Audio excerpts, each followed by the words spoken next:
tardes, muchas gracias por acompañarnos a esta plática que hice especialmente para este espacio.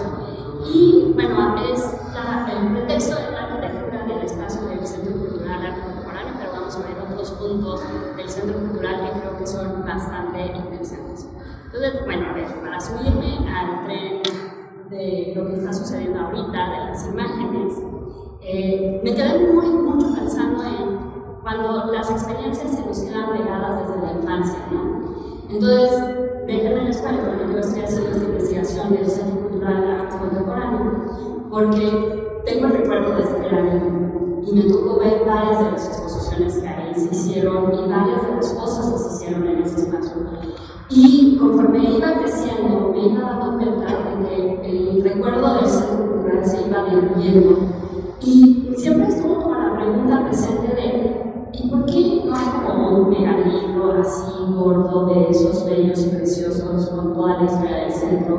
¿Por qué la gente no está escribiendo más del centro? ¿Por qué hay como una especie de medio olvido del centro? Y a partir de ahí fue que tomé la decisión de que iba a tratar de rescatar lo más que se pudiera de la historia de este centro, haciendo como unas pequeñas tramas. Número uno, contando que no iba a poder acceder al archivo de Televisa, pensando que es una tesis de maestría y que no da como tanto tiempo para poder acceder a estos archivos y que todo lo demás tendría que ser por investigaciones de terceros.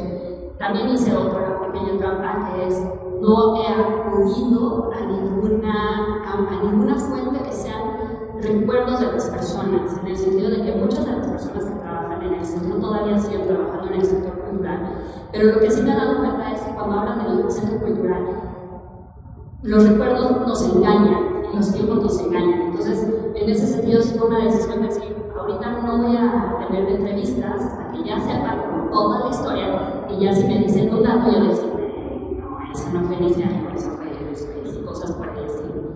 Entonces, vamos a hacer un recorrido y vamos a hacerlo no de manera cronológica, sino un poquito más de una manera de querer contar la historia del espacio. Y voy a empezar por 1987.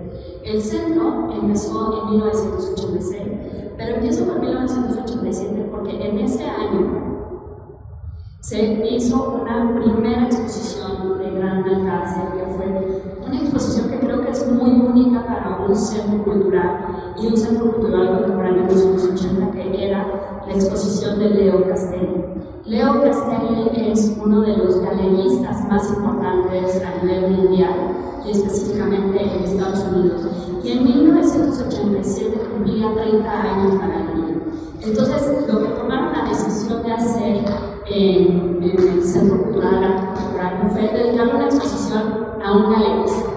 Y eso es algo que hoy en día a lo mejor no nos brincaría mucho, pero para la forma de entender el arte y la gestión de los años 80, los galeristas como que no siempre han sido bien vistos, son como estas personas que son unos mercaderes, que quieren aprovecharse de los artistas y quieren sacar cosas más allá de ellos.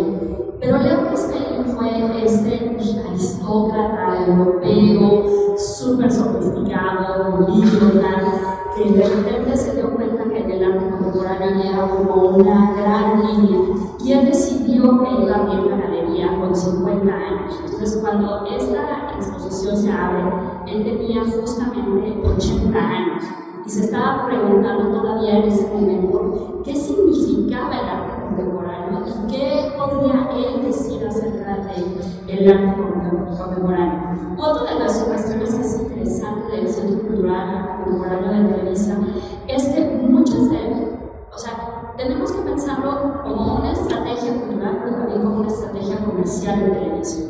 Y esto lo que le permitía es que muchos de los patrocinadores de las exposiciones eran grandes clientes de televisión.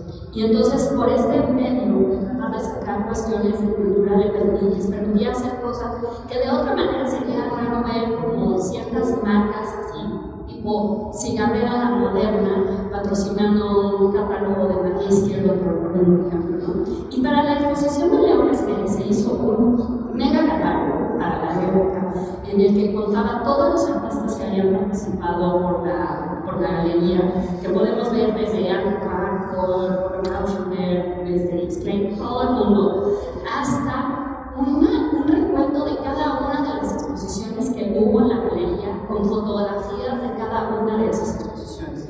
Entonces, a nivel de archivo, los catálogos del Centro Cultural Contemporáneo de Teresa funcionan mucho para saber quiénes eran las personas que estaban poniendo dinero y quiénes son las personas que estaban haciendo qué en todo. Entonces, es una documentación que es muy valiosa y que casi todos los catálogos ahorita los podemos encontrar en Casa Lam, porque justamente cuando se fue el Centro Cultural le cedieron toda la biblioteca a Casa Lam, bueno, ya saben, vínculos familiares. Y entonces los catálogos, casi todos los tiene Casa Lam. Pero si encuentran catálogos en segunda mano, yo les recomiendo que los compren, porque es una muy buena compra y vale mucho la pena, y no hay tantos como había hace algunos años.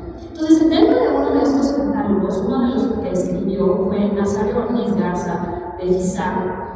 Y él está escribiendo, hablar de Leo Castelli es referirse a un hombre múltiple, a uno de esos personajes que conjugan intereses, sensibilidades, dispares en apariencia, pero concurrentes en su ya delimitada labor, la difusión y apoyo artístico, con el conocimiento de artistas como Robert Rauschenberg, Andy Warhol, James Ruskin, Jasper Jones, Roy Lichtenstein.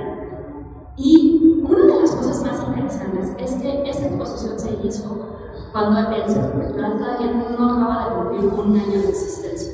Entonces, el hecho de haber tenido la posibilidad de haber traído en 2 pisos, que fue que se presentó la exposición, vemos ahí la planta baja y después vemos en el segundo piso, que fue donde se expuso todo eso, fue como una cosa muy interesante, porque para ese momento, las otras 3 exposiciones más importantes que habían sucedido había sido la de William Stanley, que es un platero mexicano, que fue el que sacó toda la fama del de Tasco. Ahí me salió lo que me gusta. Y fue uno de los grandes plateros. Y también estuvo la exposición de Miguel Covarrubias al mismo tiempo. Entonces ahí se hacía como una confusión entre la historia de Miguel Covarrubias y de William Stanley. Y había pasado justamente un poquito antes una exposición sobre la familia Jacobi, que había propuesto un curador belga francés que se llamaba Pierre Schneider, y que él había propuesto que Jacometti no era más específicamente que conocemos, sino era por toda la familia, pero que Raquel Dubos se lo había comido vivo y había dicho: juntaste lo irrelevante que contamina lo sobresaliente, ¿no? Entonces, las críticas al Centro Cultural aquí entre nos siempre fueron muy duras, o sea, fueron muchísimo más de lo que normalmente sabemos. Es una pena que para la biografía que salió en el 2009 de Leo Castelli, cuando habla de la parte de los homenajes, realmente no menciona esta, porque esta fue la primera exposición homenaje que recibió Leo Castelli. Y él decía en 1987: jamás pensé que las cosas llegarían a ser así. Siempre he creído en el desarrollo, en un proceso en el cual un movimiento sucede ahora. El cubismo al fauvismo, el minimalismo al pop art, etc. Pero hoy en día, toda esta perpetua transformación, todo está en perpetua transformación. Están ocurriendo tantas cosas que es fácil perderse en ese momento. Y también esta exposición es muy simbólica para la historia de Leo Castelli, porque justamente la exposición duró de junio a octubre de 1987, y en septiembre de 1987 fallecía la pareja de Leo Castelli, que se llama Dominique Castelli. Acá tenemos una foto de ellos con Robert Rauschenberg. Y entonces, a partir de ahí, dicen que Castelli como que empezó a ser un poquito más nostálgico, y en 1988 dedicaron una exposición completa a una colección de dibujos que empezó a hacer Leo Castelli en el MoMA y que le regaló a uno. Y una de las cosas que decía Leo Castelli, que era muy importante acerca de su pareja, que fue cuando empezó a hacer la galería, fue la decisión de que ellos empezaran a comprar piezas de cada una de las exposiciones que estaban montando. Entonces eso permitía que ellos tuvieran una colección de 30 años, impresionante, con muy buenos artistas, y que después empezaron a donar a otras instituciones por medio de la colección de dibujo, la colección de Robert Rauch, nada más dedicada a él. Y hoy en día pues, seguimos teniendo la Galería Leo Castelli. En este momento también es muy interesante que una de las cosas que empezaba a hacer el Centro Cultural Contemporáneo en Televisa, que lo dirigía Robert Lindman, era que él decía que él usaba toda la infraestructura de Televisa para sacar el mayor provecho posible. Y en esta idea de sacar el mayor provecho posible, empezaron a ver una cuestión que eran los anuncios de televisión del Centro Cultural. Y creo que los anuncios de televisión se convirtieron en esta cosa que se nos quedó en nuestra memoria a muchas personas que nos tocó en esa época, como el Martincito, que ese, cada que lo menciono, todos dicen, bueno. Pero si les preguntas qué arte es, qué es lo que presentaba, no se dan cara no me acuerdo, pero me acuerdo de Martincito. Y entonces, eso permitió que el Centro Cultural, pues imagínense tener la compañía de comunicaciones más importantes de la época al servicio del Centro Cultural. Entonces, básicamente tenían permiso de hacer lo que quisieran, o sea, en términos de gestiones audiovisuales, de difusión dentro de los canales de televisión. Después llegamos a otro año, que es un año complicado para los que nos tocó vivirlo y que todavía recordamos ese 1 de enero,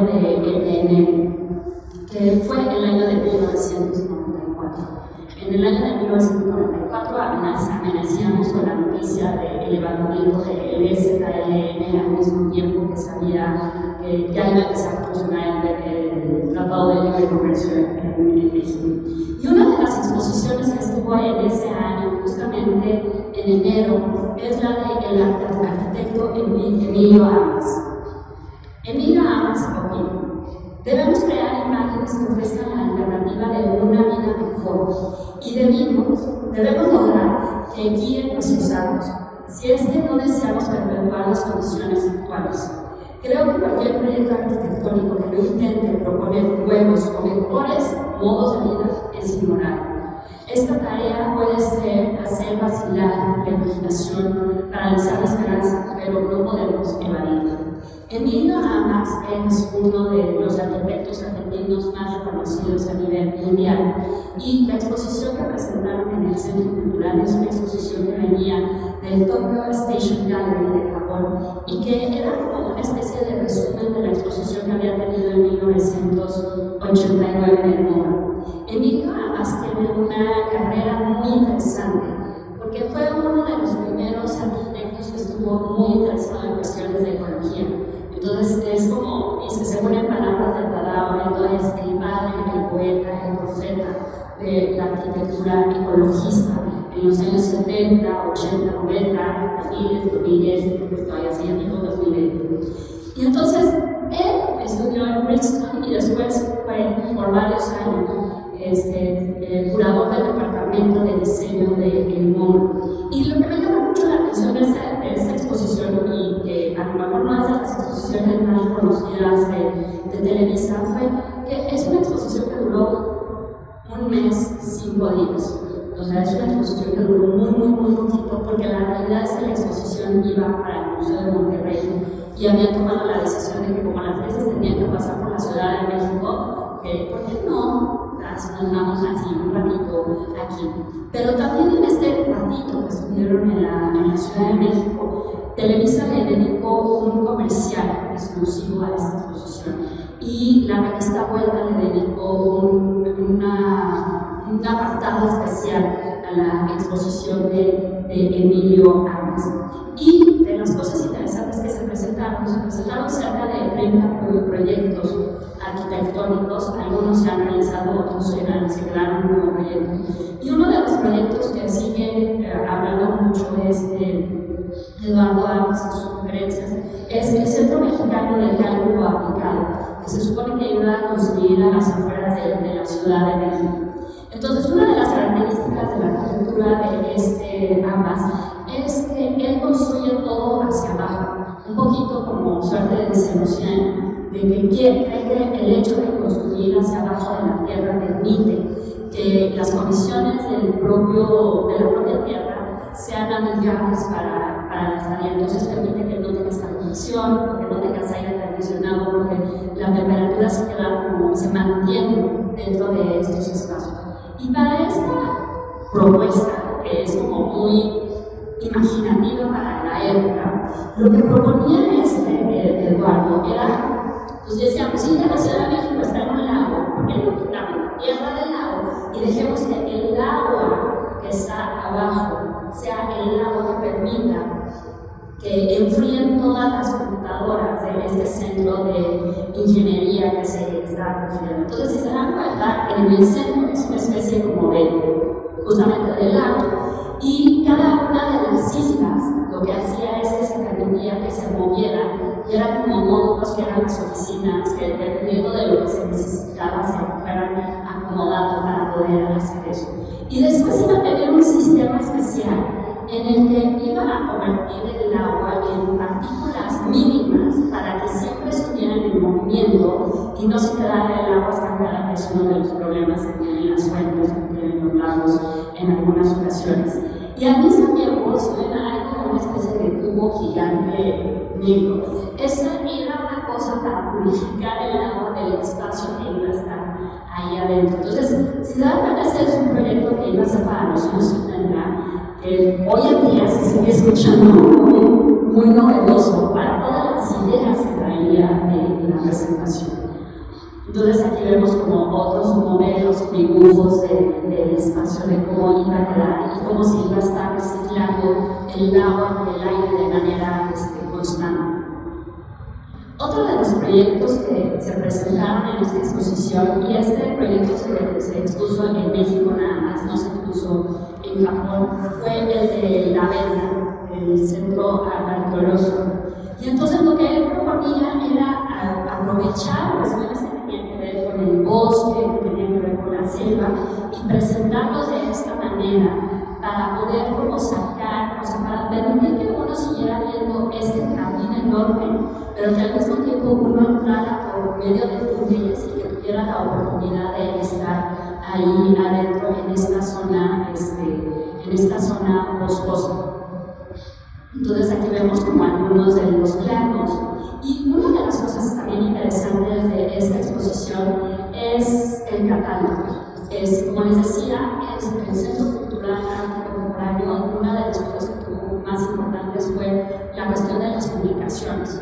Casi todos los catálogos tenían una tirada de por lo menos 1000 ejemplares, habiendo algunos que alcanzaron 2000 o 5000 ejemplares, dependiendo el tema. Por ejemplo, el de la Virgen de Guadalupe sí alcanzó 2000 ejemplares, y ha sido como una de las exposiciones que más recuerdan las personas. Pero este catálogo en específico, el de Emilio Ambas, lo hicieron desde Tokio. Entonces, el catálogo es súper diferente a los demás catálogos que hace el centro, porque en este sentido lo hicieron allá. Entonces, el papel es como un papel muchísimo más pesado, con textura. Hay dos tipos de papel dentro de la publicación. Le tuvieron que hacer el anexo especial, que eran las cuestiones de México, que incluía una carta de agradecimiento de Emilio Ambas y una carta para decir del Museo de Monterrey. Entonces, esta exposición, como les decía, duró muy poquito tiempo dentro del Centro Cultural, pero fue una exposición que generó como muchas cosas extras para el Centro Cultural. Una de las razones por las que decidí poner a Emilio Ambas, no nada más es por el hecho de ser arquitecto, sino porque después, dentro del MoMA, una de las exposiciones que hizo en 1974 era la revisión de la carrera de Luis Barragán para el MoMA. Entonces, esta fue una de las primeras exposiciones internacionales que tuvo Luis Barragán. Y otra de las cuestiones fue que cuando él dejó de trabajar en el MoMA, Leo Castelli les hizo su primera exposición en una galería, junto con otros arquitectos, en 1977, que estuvo con Richard Mayer, con Aldo Rossi, con Roberto Venturi. Y Emilio Ambas también presentó dentro de esta exposición un proyecto que había hecho para hacer la casa de Leo Castelli en Estados Unidos. Entonces, como se dan cuenta, es otra vez resaltar muchísimo el paisaje, y lo que hizo fue en el centro hacer una especie de plazuela, que es el rumbo que vemos en el centro. Y esa plazuela, imagínense que de ahí se comunicaban todos los demás cuartos. Y entonces la plazuela era como el centro de unión de la casa, y de ahí ya empezabas a moverte por todo lo demás de la casa. Entonces aquí está el anuncio de la exposición de Emilio Amas, que se iba a presentar en el hoy extinto Museo Moderno. Y justamente creo que aquí nos permite empezar a hacer una unión que va a pasar en 1979, que va a ser entre Televisa y Monterrey, que ya habían tenido relaciones desde antes y van a mantener una relación ahí como muy extraña. Y la relación más extraña, por ponerla entre comillas, fue la primera relación que tuvieron, que fue la del Museo Tamayo. En 1979, Tamayo ya había tomado en 1970 Tamayo regresa a la Ciudad de México después de haber vivido varios años entre Nueva York y París, y se da cuenta de que en la Ciudad de México hace falta un lugar o un espacio dedicado al arte contemporáneo internacional, ya que por cuestiones del Estado y de cómo nos entendíamos nosotros como mexicanos, había como una cosa muy patriotera de que no había cosas internacionales, o sea que todo lo que teníamos que consumir era una cuestión de nacionalismo, y ese nacionalismo se convirtió en el muralismo y un poco en la cultura. Y entonces la pregunta de, bueno, ¿y dónde puedo ver artistas contemporáneos? Pues estaba como volando. Y en ese sentido, Rufino Tamayo vio como una zona de oportunidad, por decirlo de alguna manera, y en los años 70 empieza a realizar dos proyectos muy grandes. Uno va a ser su colección de arte prehispánico, que le dona al estado de Oaxaca, y el otro va a ser el Museo Rufino Tamayo, el Museo de Arte Contemporáneo. Pero el Museo Rufino Tamayo no nada más funcionó como un museo nuevo, sino como una gestión totalmente nueva e innovadora para el momento de los años finales de los 70 y principios de los 80. La propuesta fue la siguiente, que iba a ser un gobierno tripartita el que iba a hacer a partir del museo. Tamayo empezó a adquirir obras de su colección de arte contemporáneo, que casi en su mayoría son de la Galería Malboro, que es la galería con la que trabajaba Tamayo. Entonces, la forma en que empezó a adquirir piezas fue llegar con la galería y decir: intercambio un Tamayo por un negro, intercambio un Tamayo por un agua, intercambio un Tamayo por todos los artistas que están ahora en la colección. Entonces, por eso, la colección del Museo Tamayo no se parece a las colecciones de arte contemporáneos ni europeas ni gringas, porque es una colección pues, casi hecha de una sola galería, que es la galería de Rufino Tamayo, pero que fue una muy buena opción para ese momento. La segunda era que el gobierno iba a dar el espacio para que estuviera en el Museo Tamayo. Entonces, imagínense en los años 70 llegar con el gobierno de la Ciudad de México y con el gobierno federal a decir: oigan, me regalan un terreno ahí al lado en Chapultepec, al lado de antropología y entre el Museo de Arte Moderno para abrir mi museo. No sé si se les suena un poco conocido el diálogo, pero digamos que Tamayo estuvo molestando durante muchos años, por lo menos 10 años para que eso sucediera. Y entonces logró que el gobierno de la Ciudad de México le diera este espacio. Y la tercera era la iniciativa privada. Tamayo tenía una muy buena relación con las personas en Monterrey, especialmente con Grupo Alfa y con esta Marga Casa. Y él los convenció para que el Grupo Alfa vendiera dinero. Y Grupo Alfa, a su vez, habló con Emilio Azcárraga y le dijo: oye, ya voy a hacer esto, porque él no viene si lo haces conmigo. Y Emilio Azcárraga en ese momento dijo: vamos a hacerlo juntos. Y el Museo Tamayo se inaugura, y en esta fotografía vemos al presidente, vemos a Rufino Tamayo, vemos a Fernando Lagoa, que fue el museógrafo encargado de llevar todo el proyecto del Museo Tamayo, que Después de esa foto acabó en urgencias por gastritis, porque ya tiene la experiencia de abrir una exposición de casos de gastritis. Y Emilio Azcárraga, y en ese momento que abre el museo, a los pocos días ocurre en 1981 una crisis. ¿Se acuerdan cuando dijo que iba a quedar el beso como perro? Esa. Y Grupo Alfa le dice a Tamayo, oye, ¿sabes qué? Ya no podemos hacernos cargo del museo, no podemos hacer la administración, no podemos hacer nada, nos vamos a salir. Y en ese momento, Azcárraga tuvo que tomar una decisión. Y tomó la decisión de que él se iba a quedar como administrador total del Museo Tamayo. Cuando al principio la idea es que nada más iba a estar como de que nosotros nos apoyamos con difusión y cosas así. De repente él se quedó con toda la responsabilidad del Museo Tamayo, que en ese momento pues ya se imaginaban las portadas de los noticieros y todo eso diciendo qué onda, qué está pasando aquí, ¿no? Y en la asociación civil primero estuvo Carla Esteban como directora interina, y ya después llegaría François Renaud, y después llegaría un segundo director, que sería Alberto Laurel, que venía recomendado de Estados Unidos.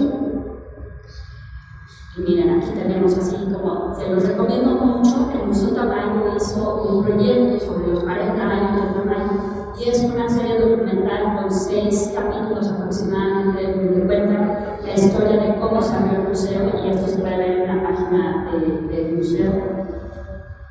Pero una de las cuestiones que empezaron a hacer, que era como totalmente diferente y que fue muy llamativa en ese momento, fue los anuncios de televisión. Y este es el primer anuncio de televisión que se hizo para el Museo Tamayo. Y gracias a este primer anuncio que anunciaba la exposición Los Picassos de Picasso, que fue inaugurada en 1983, el Museo Tamayo tuvo cerca de 500,000 visitantes. Y de ahí salió la idea de que los domingos era gratis la entrada a los museos. O sea, la cosa de que nosotros sabemos que hay un día gratuito salió a partir de ese anuncio. Y todo parecía como funcionar muy bien para el Museo Tamayo. Aquí tenemos algunas imágenes de la exposición que hubo de la de Más allá de los árboles del Museo Tamayo, que fue del 2021, y que cuenta también justamente la historia, y que ponían reportes de periódicos, y ponían cómo fue la idea de la arquitectónica y todo eso. Pero no todo fue miel sobre hojuelas. Para empezar, empezaron a haber como ciertos problemas. Alberto Laurel, que había llegado de Nueva York, representado por uno de los creadores más importantes de ese momento, que es William Lieberman, que venía de Roma, después trabajaría en el MEC, fallecía en un asalto en el Sandhurst de Mazarik. Y entonces, como que toda la gente se quedó así como de cómo resulta que llegaron, asaltaron, le querían quitar el portafolio, el quiso, y lo asesinaron en ese momento, y fue como una gran consternación ahí. Pero uno de los proyectos que estaba empezando a trabajar fue el de una exposición de David Hockney.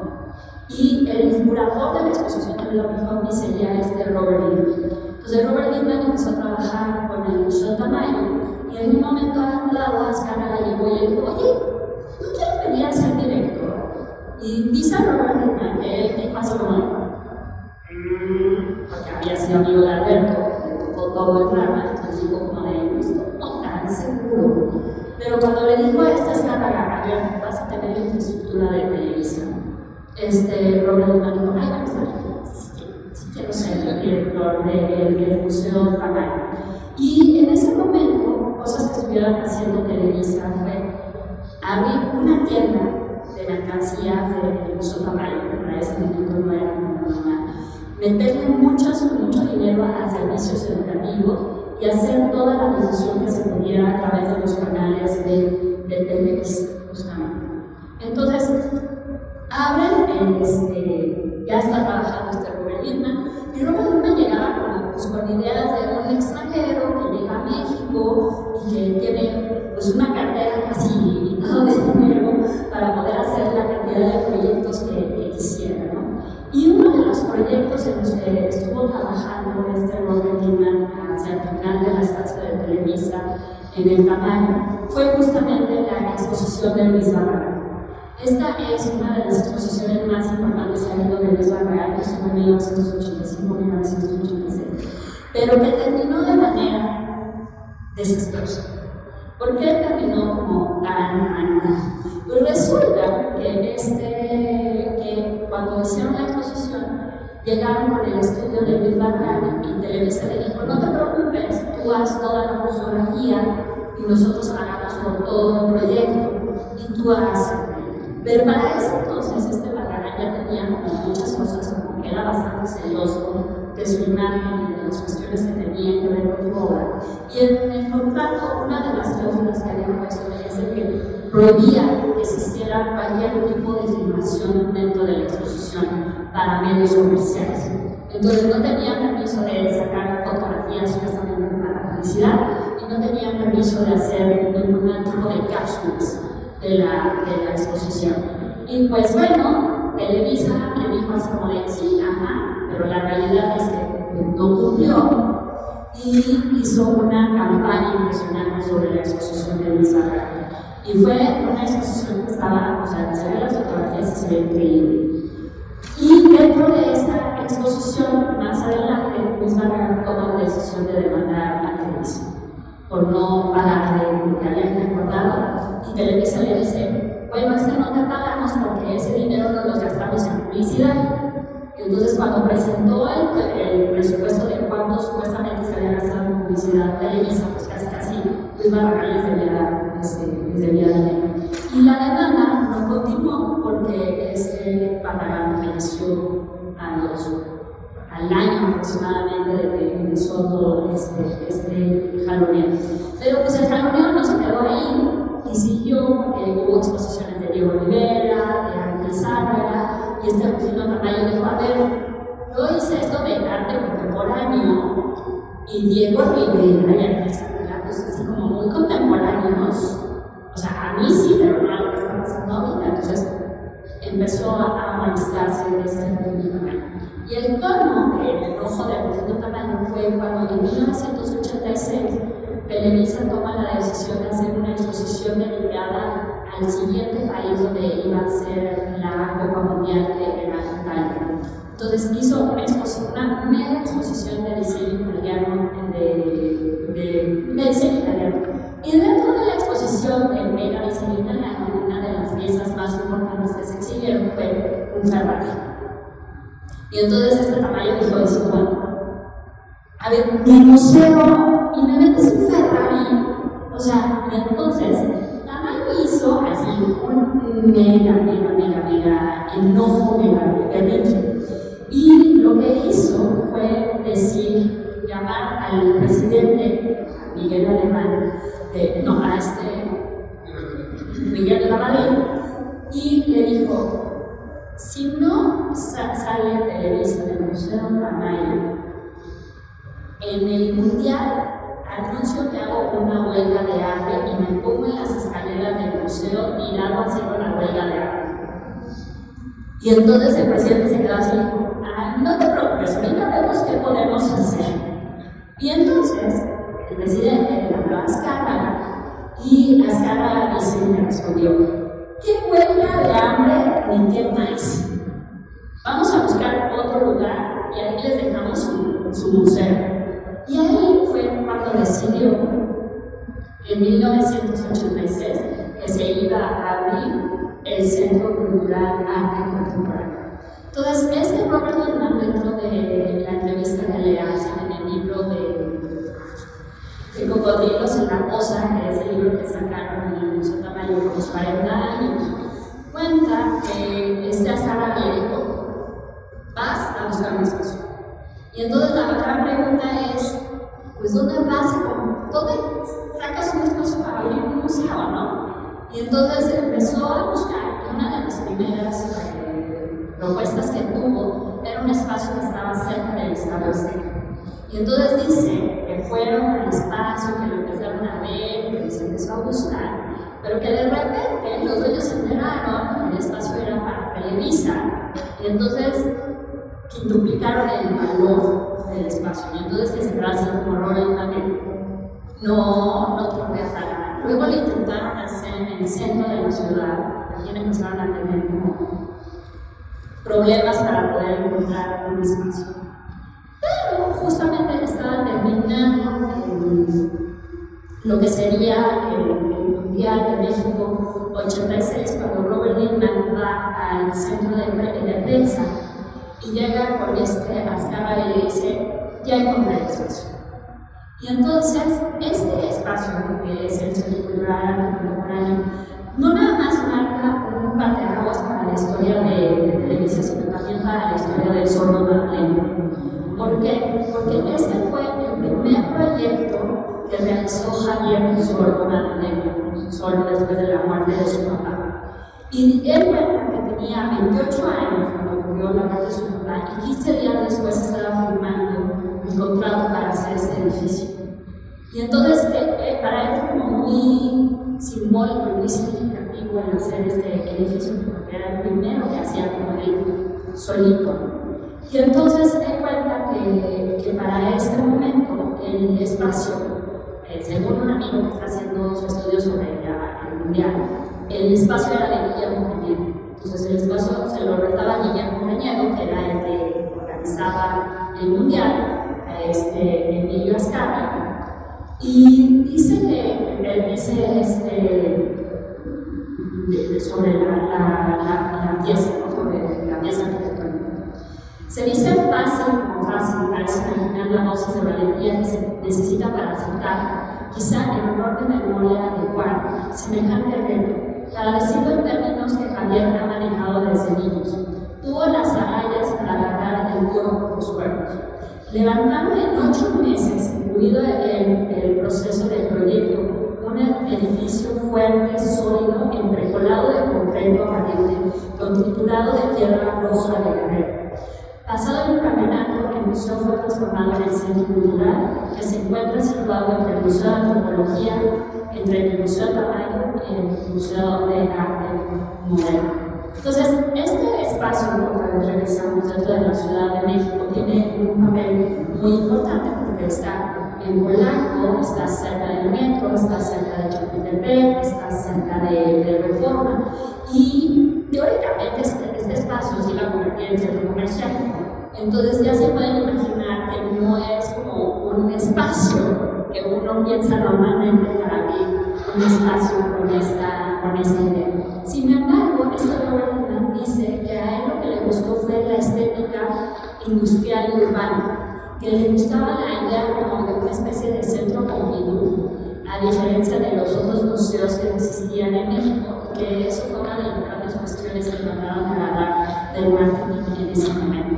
Hablaba de que había un diseño crudo, porque las paredes estaban negras, tenían concreto, y aparte dejaban como todos los cables que se llevan. O sea, como que todo lo que tenía que ver con la luz y el agua se podía ver, y que en ese momento era así como de súper, uno se imaginaba lujo, y el lujo es así como de que le ponías vela, la alfombra, y de repente el piso era de concreto, no es como hoy en día, que estamos school en concreto, sino en esa época sí era muy llamativo. Entonces, Robert Lindman cuenta que cuando llegó a decir, o sea, llegó y iba a inaugurar el espacio, dice: todos me decían, oh, no te preocupes, cuando Emilio se sienta más cómodo con tu proyecto, te va a mandar a arreglar todo y te va a poner alfombra. Y el otro decía: no, a ver, no, yo no quiero una alfombra, a mí me gusta así como está, así crudo. Eso era lo que queríamos, era un espacio crudo, era un espacio fantástico. Y aparte tenía una cuestión que era muy bella. Bueno, este es un proyecto que hizo Ana Lewowitz para Televisa, que yo creo que muchos recordaremos. Ahí lo explicó. Aquí está este sordo madrileño dentro de su estudio. Aquí está como el Centro Internacional de Prensa, y aquí como el Centro Cultural.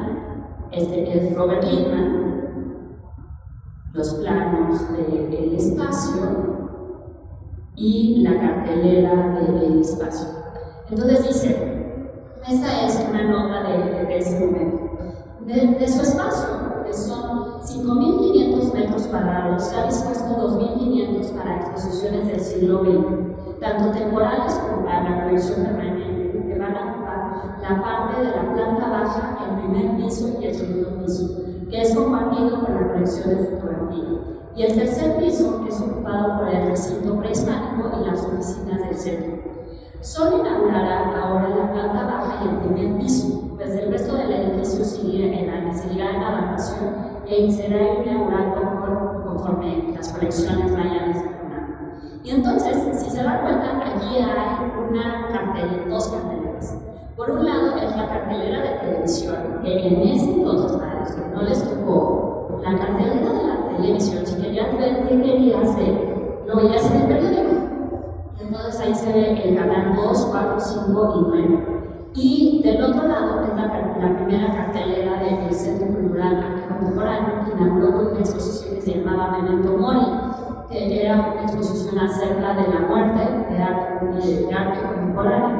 Después una exposición de fotografía de Sales, Portugal, los antiguos reinos de México, y finalmente en el vestíbulo pusieron un gran altar de muertos dedicado a los taxistas y a los choferes de autobuses que hizo esta Cristina Bremer. Entonces aquí tenemos la cartelera. Esto es importante, aquí no lo puse, pero una de las colecciones más importantes que seguimos reconociendo de Televisa es la colección de fotografía. Y para 1981, Manuel Álvarez Bravo ya trabajaba con Televisa para conformar esta colección. Entonces, uno de los primeros proyectos que abrieron en los años 80 fue el Museo de la Fotografía, que después este museo ya se pasaría para la colección de la Museo de Arte Contemporáneo. Y esta fue la última exposición de fotografía que hubo, que es Luz y Tiempo, que es la presentación de todas las fotografías que compró Álvarez Bravo para la colección de Televisa, y que sigue siendo una de las colecciones más importantes.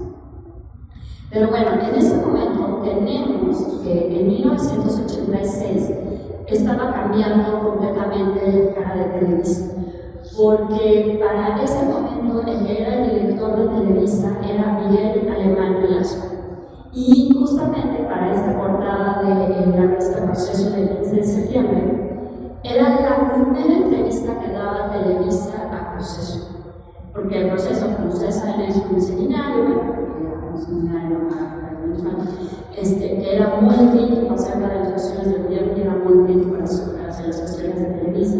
Y entonces Miguel Alemán quiso presentarse como una nueva cara de Televisa, donde se iba a abrir, donde iba a haber más cuestiones culturales, donde iba a haber más cosas, ¿no? Y justamente a Miguel Alemán fue al que le tocó hacer la inauguración del Centro Cultural Arte Contemporáneo. Entonces, les voy a leer esto, que a mí me causó como mucha satisfacción leerlo, que es una reseña que escribe Nadia Belmonte para Uno Más Uno el sábado después de la inauguración del Centro Cultural. Y la inauguración fue lo que se dice un verdadero acontecimiento. Nada de cursilerías de corte de lazo, palabras vertidas en el discurso. Se abre y ya. ¿Para qué ostentar lo que ya es evidente?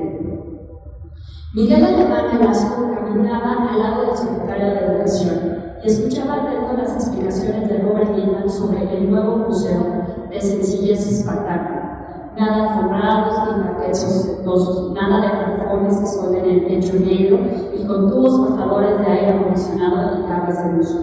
Todo al aire, como un set de televisión o de cine. Que se vea que no hay nada que esconder. Corriendo como quien llega tarde a grandes zancadas por el piso de cemento del Centro Cultural, llegó Emilio Azcárraga. De traje de seda azul, el mechón blanco en la cabellera perfectamente recortada, pulsera de esas rígidas redondas por dentro y cuadradas por fuera. Su bolsa, ¿qué tendría en ella? Rectangular de piel café, que un cuarto de hora después le había llegado le entregó a su ayudante y que se esfumó sin darle verificaciones. Paula Guzzi, cotidiano, los horóscopos, seguía buscando con la mirada lo expuesto en el memento mori. Entonces, justamente por eso es importante la foto de Miguel Alemán. Y después aquí vemos una foto de Azcárraga con esta Paula Cusi, que fue su pareja en ese momento y con la que estaba trabajando todo lo que tenía que ver con el Centro Cultural Arte Contemporáneo. Ahí hay otra historia de amores y desamores, pero a veces para otro momento. Finalmente llegamos a 1997. Y justamente a pesar de todos los problemas que enfrentaba el país después de 1994, pues como que al centro le iba bien. O sea, seguía haciendo cosas, seguía haciendo exposiciones. Y una de las exposiciones más interesantes que plantearon para ese año, después de haber tenido exposiciones como Retratos de la Virgen de Guadalupe, que fue como un súper éxito en 1988. Después había tenido la colección de Edvard Munch, habían tenido a Porque, ahí está la exposición de Martincito, Juan Valdés, o sea, habían hecho muchísimas cosas. Deciden hacer un proyecto que es muy diferente, pero justamente en abril de 1997 fallece Azcárraga. Y entonces el futuro del Centro Cultural se queda ahí como de que, ¿y ahora qué es lo que irá a suceder? Y la primera exposición que se inauguró después del fallecimiento de Azcárraga es la exposición que se realizó junto con el editor de una revista de ese momento que se llamaba Poliéster. Para ese momento Poliéster ya llevaba cerca de 15 números dedicados a diferentes temas. La revista era como estacional, así había primavera, verano, otoño, invierno, o sea, 4 al año.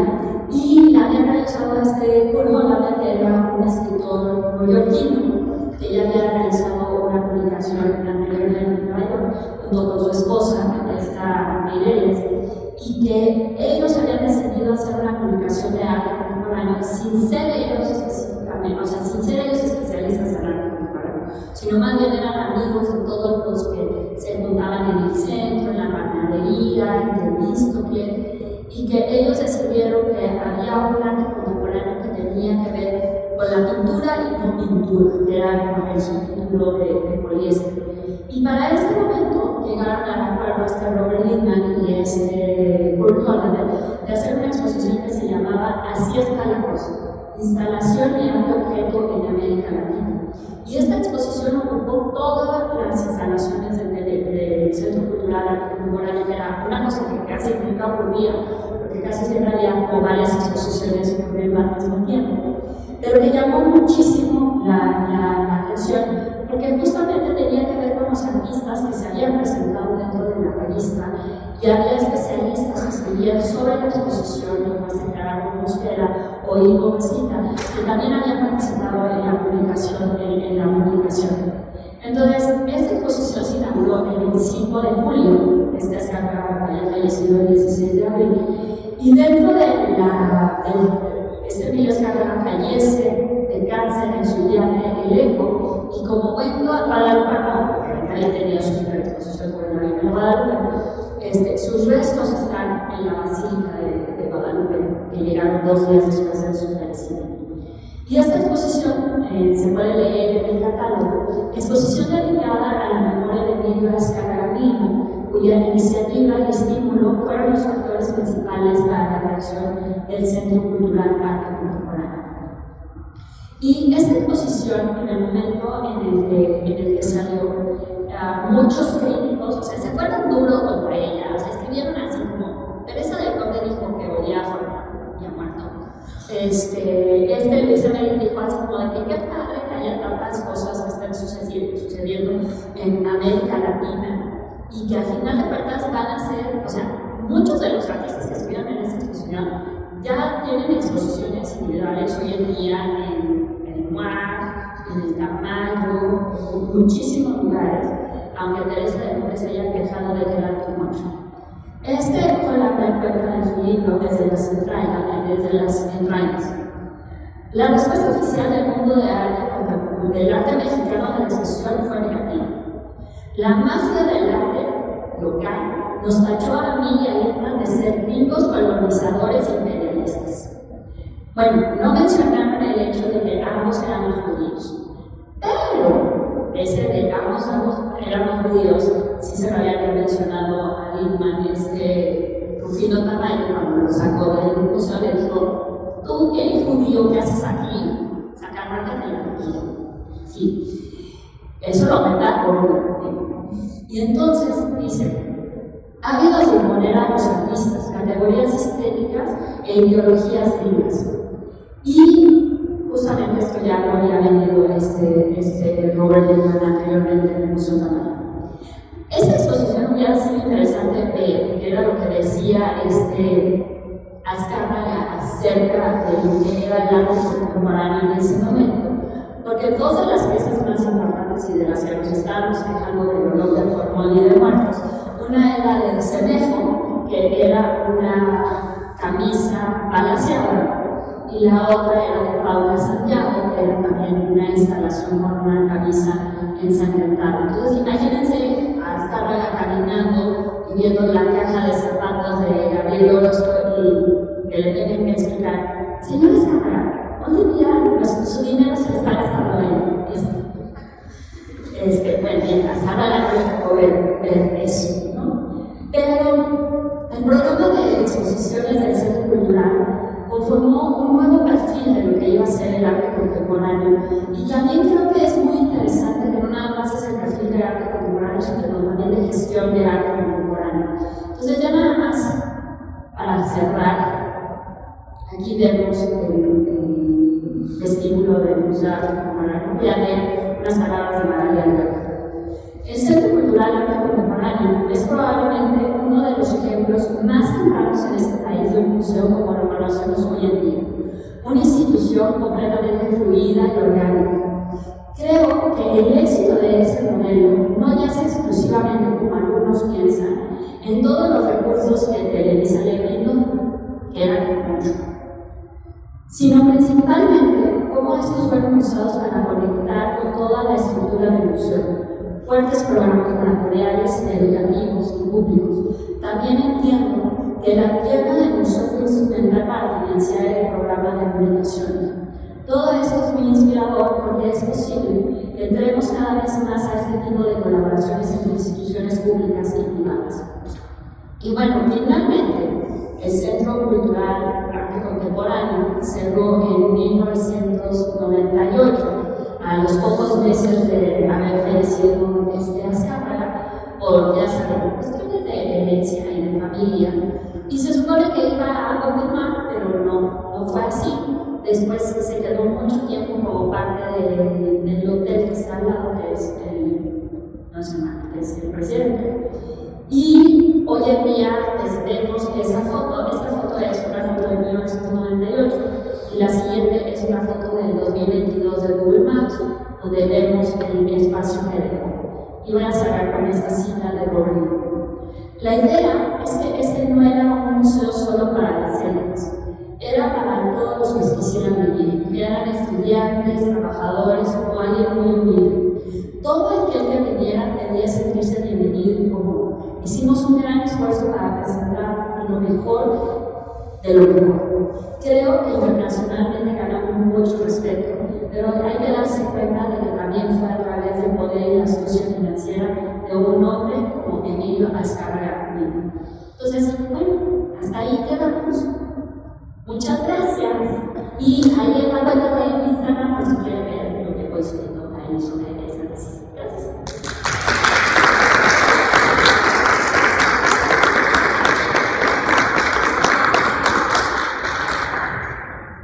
Muchas gracias. La verdad es que el recorrido es increíble porque para gente de mi generación que ya ha estado en el arte, sí fue un contexto que nos rompió y que nos abrió como múltiples posibilidades de ver un espacio que no solo era de una experiencia museográfica nueva, ¿no? Porque también había el tema de la mercadotecnia cultural que en esos momentos pues también era como totalmente avasallante para un México que estaba como empezando a trabajar con la iniciativa privada y empezar a ver hacia dónde podía trabajar en términos también publicitarios y cómo el arte empezó a permear ciertos aspectos de la vida pública, ¿no? De una manera que pues, era un espacio que no se cobraba, pero veíamos exposiciones que eran totalmente distintas a lo que estábamos acostumbrados. Muchos de nosotros pues, sí fuimos como a mí, por ejemplo, también me tocó muchísimo ver las exposiciones y decir yo quiero ser historiadora del arte, ¿no? Entonces, bueno, pues te agradecemos muchísimo todo este recorrido, felicidades por la investigación, esperamos verla próximamente y bueno, nos sumamos a toda tu cuenta para estar informados de todos los avances y yo quisiera abrir el espacio para ver si alguien quiere hacer una pregunta, tiene alguna duda. ¿Alguien? Yo quisiera compartirte que este espacio fue de mi corredor siempre de la Reforma y este espacio lo conocí desde, o sea, ahorita como caí en cuenta, lo tengo mucho en la memoria porque el espacio era espectacular. Ahorita que había recibido de los actos fue muy claro, era así, ¿no? Y el color, porque era un color que no existía y la oferta que había, pues era una oferta totalmente diferente a la que había en los museos, lo que entendíamos como museos, pero de lo que estaba yo muy chica. Y ahorita que veo justamente tus fotografías, traigo como todo un ejercicio de memoria, porque cuando pasamos hace como un año empezamos, decía, es que aquí estaba, pero ¿dónde está? No me acuerdo. Claro, ahora está en juego. Sí, pero de hecho la dirección es como de las cosas que yo sí era Campos Elíseos y Jorge. Entonces, sí, pero justamente tiene que ver con esta mercadotecnia que está diciendo esta Gaby. Es muy interesante porque ellos fueron, por ejemplo, hoy hablamos de las noches del museo, ¿no? De los miércoles, pero ellos estaban los miércoles como en la noche que cerraban a las 9 de la noche y permitían la entrada gratuita. Entonces, como que muchas cosas que de repente hoy pensamos que son, es que es súper novedoso, cuando lo ves dices, ¿cómo te explico? Televisa se gastaba un dineral en hacer los anuncios y que aparte pues, no se los cobraba el centro. O sea, no llegaba y le decía, oye, tenemos tantos anuncios, toma, ¿qué es esto? Si no era como parte de las exportaciones, ¿no? Entonces, creo que es muy, muy interesante y por eso creo que vale la pena retomarlo, porque aparte es de esta historia reciente, que habemos muchas personas que nos acordamos ayer, pero hay muchas personas que no les tocó y que hay como una especie como de recelo, ¿no? con estas historias tan contemporáneas, ¿no? Como que medio nos acordamos, pero tampoco hay tantos libros o tantas cosas que cuenten lo que está sucediendo en ese momento. Pues gracias por la precisión, Gracias. ¿Alguien tiene otra pregunta? No se vale porque soy un colado. No, pero bueno, yo lo que recuerdo mucho, me tocó todo este crecimiento, me tocó el mundial, me tocó el terremoto. Yo estaba en el Instituto México, tenía 15 años y era México destruido. Y el siguiente año el mundial, ¿no? Ya se nos olvidó todo. Y Maradona, el gol de Manos Dios, el mundial que gana Argentina.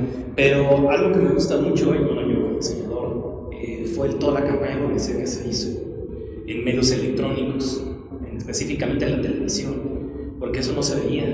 Nadie veía anuncios de Bellas Artes ni de Museo de Arte Moderno. Y otra cosa que paralelamente sucedía era como el surgimiento de una disquera que se llama 4AD, que tenía los Pixies y tenía grupos como Dead Can Dance y tenía Miss Mortal Boys, grupos de vanguardia de los años 80, finales de los 80 como principios de los 90, y la música era de eso. Yo recuerdo perfectamente la música de Dead Can Dance sonando mientras veías imágenes animadas en computadora, que también era una vanguardia, no existían las gráficas en computadora, apenas las podías ver en el cine, no se veían nunca, pero creo que eso también ellos, como todo el poder que tenían, como uno de los medios más grandes en el mundo, lo usaron para eso. Y así yo veía en la televisión, después de los Thundercats que pusiste en la televisión, el centro cultural y la música de Dead Can Dance, decía, bien, ¿qué es esto? A ver, quiero ir a ver, ¿no? Bueno, ahí vi las fotografías de Andrés Serrano, que nunca se había visto y estaban prohibidas, ¿no? Verlas. Chagall, una de la universidad, era este museo como referente, ¿no? Sí, era como, pues tienes que ir ahí, porque tú has visto a Chagall antes, ahí, en ese museo, ¿no? Y esta parte, que bueno, aquí no lo mencionas tú, pero creo que es algo como muy importante, ¿no?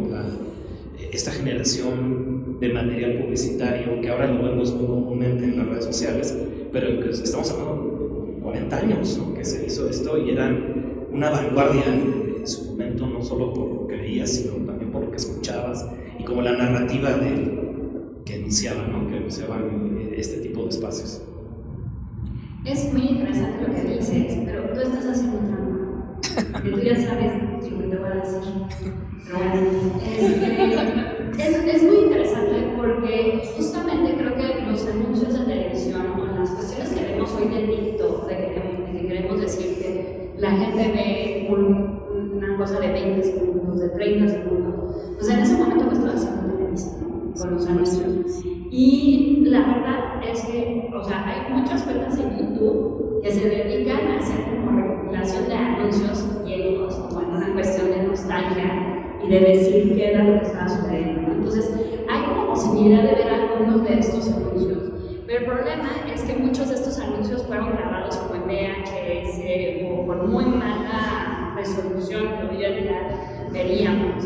Y que creo que justamente cuando ustedes entran a ver estos anuncios, lo divertido es ver los comentarios.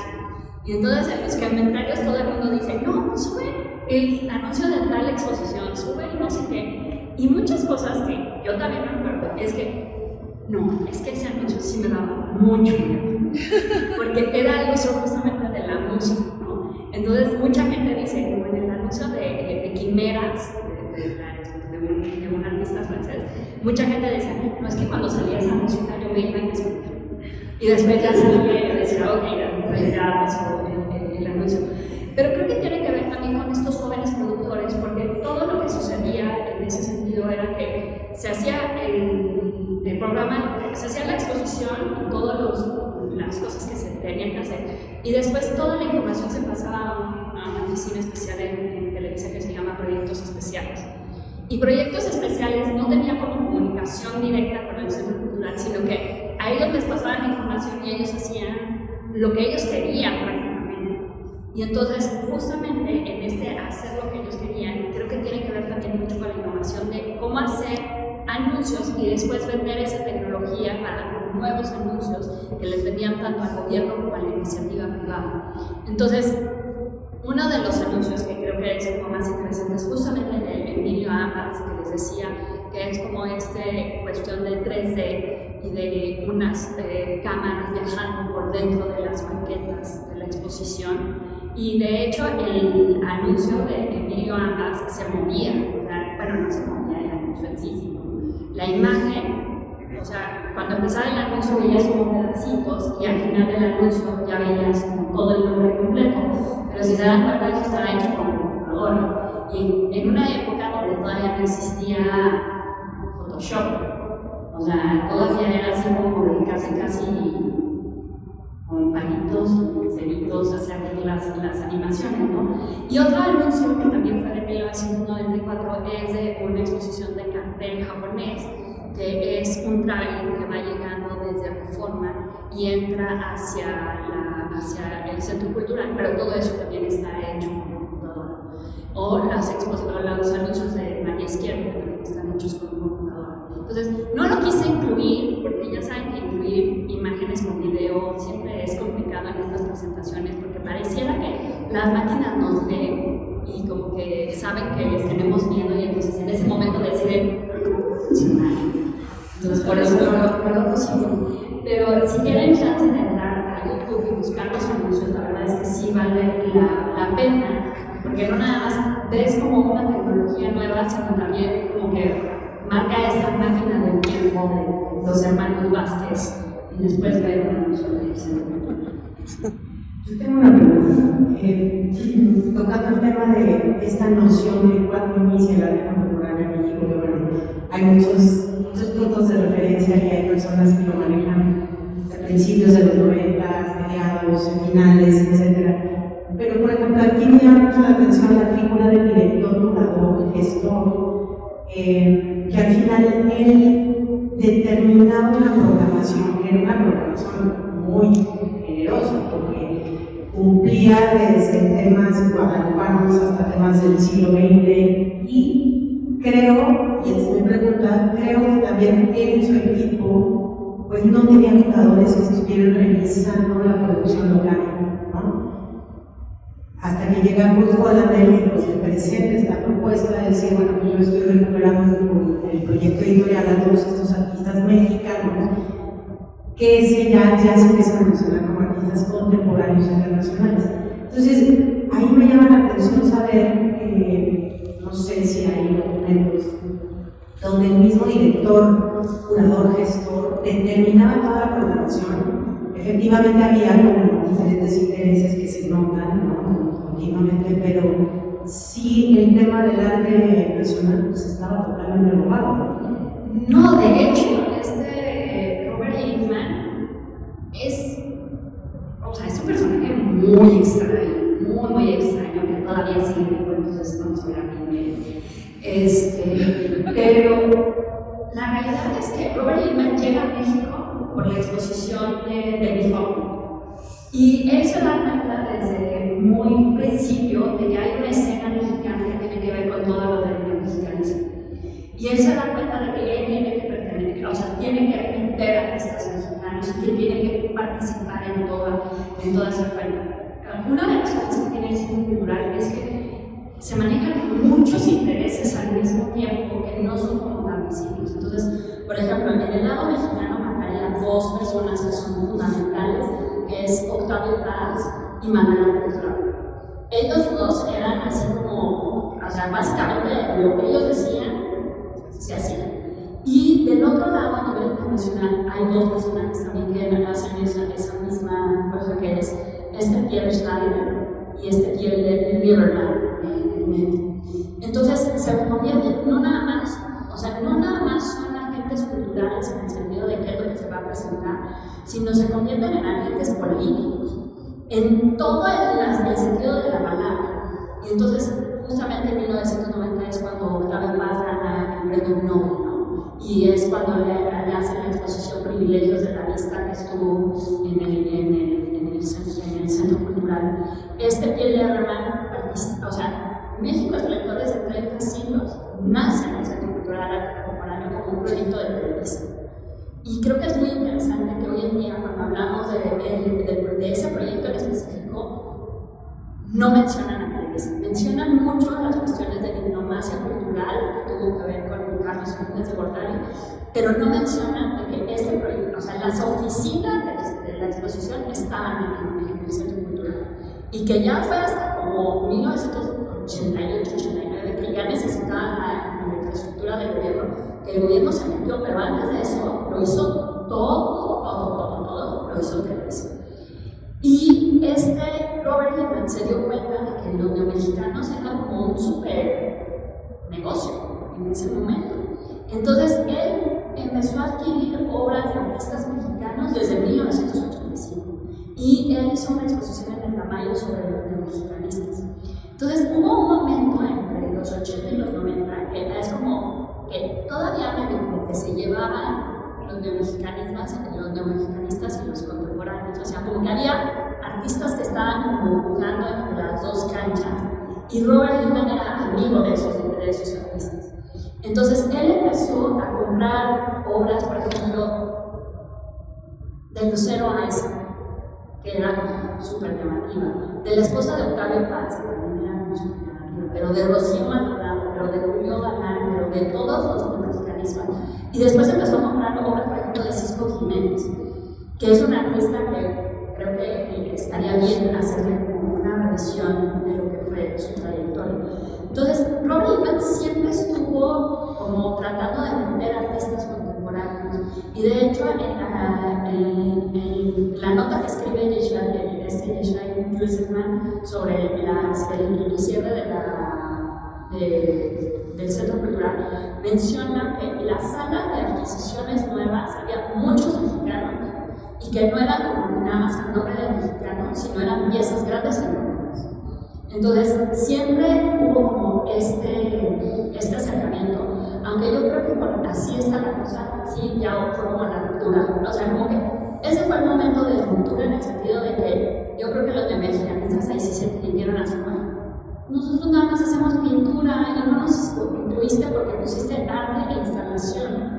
Yo creo que ahí ellos sí se han de haber sentido horrible y han de haber sentido muy, muy gacho, porque ya después todos los artistas que participaron en esa exposición, que fueron 66, cuando uno hace la revisión, pues, está haciendo la imagen es de 100 Meireles. O sea, las primeras sillas de Rodríguez Salcedo, las piezas de Javier Reyes, o sea, todos ellos hoy en día ya los conocemos y ya casi podemos llegar a decir, ¿qué onda, Javier? Pero en ese momento fue como muy, muy llamativo y yo creo que él, o sea, por eso justamente así está la cosa, la puse, la marqué, es la muerte de Emilio Azcárraga, pero también es el uso de todo el museo para arte contemporáneo y después ya viene el desplome de los centros. ¿Alguien tiene otra pregunta? Pues Jimena, muchísimas gracias por esta charla.